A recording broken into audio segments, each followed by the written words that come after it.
আমার একমাত্র মেয়ে, ওর দায়িত্ব তোমাকে নিতে হবে। কারণ তোমার মতো এরকম একজন সৎ আর ভালো ছেলে আমি আর কোথাও পাবো না। এটাও জানতে পেরেছি যে আমার মেয়ে আর তুমি দুজন দুজনকে খুব পছন্দ করো, তাই আমি চাই তুমি আমার মেয়ের দায়িত্ব নাও। আয় মা, আয়, হাত দাও। এই দোয়া করে দাও। আমি আপনাদের কথাটা শুনলাম, কিন্তু আমি একটা বিষয় জানতে চাচ্ছি, আপনাদের নিজেদের দায়িত্বে কোনো অবহেলা নেই তো? মানে আপনারা কোনো কাজে নিজেদের কাজের প্রতি কোনো গাফলতি বা ফল্ট করেননি তো?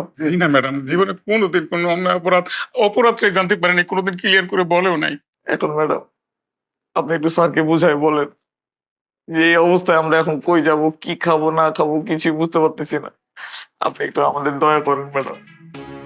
না না, এটা তো মোটেই ঠিক করেনি, এই কাজটা একদমই ঠিক হয়নি। আচ্ছা, আমি আপনাদের সাথে একটা প্ল্যান শেয়ার করব। যেহেতু আপনারা বলছেন আপনাদের কোনো ফল্ট নেই, আপনারা যদি আমার প্ল্যান মতো চলতে পারেন তাহলে আপনাদের চাকরিটা ফেরত পাওয়ার একটা আশা আছে। আমরা রাজি আছি ম্যাডাম, যা বলবেন তাই করতে রাজি আছি ম্যাডাম। জি ম্যাডাম, জি বলেন কি করতে হবে। অবশ্যই রাজি। আমি যা বলছি আমার কথা মতো আপনাদের চলতে হবে।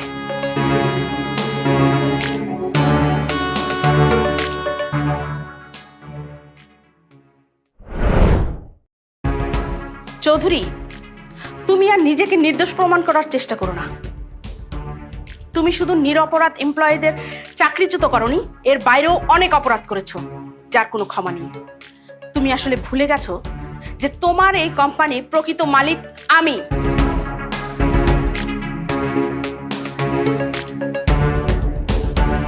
তুমি ভুলে গেছো তোমার অতীত। তুমি এও ভুলে গেছো যে তোমাকে কোথা থেকে কোথায় নিয়ে আসা হয়েছে। তোমাকে যেই সুযোগটা আমি দিয়েছিলাম না, সেই সুযোগের অপব্যবহার করে তুমি কোটি কোটি টাকা আত্মসাৎ করেছো আর হয়ে উঠেছো আত্মহংকারী।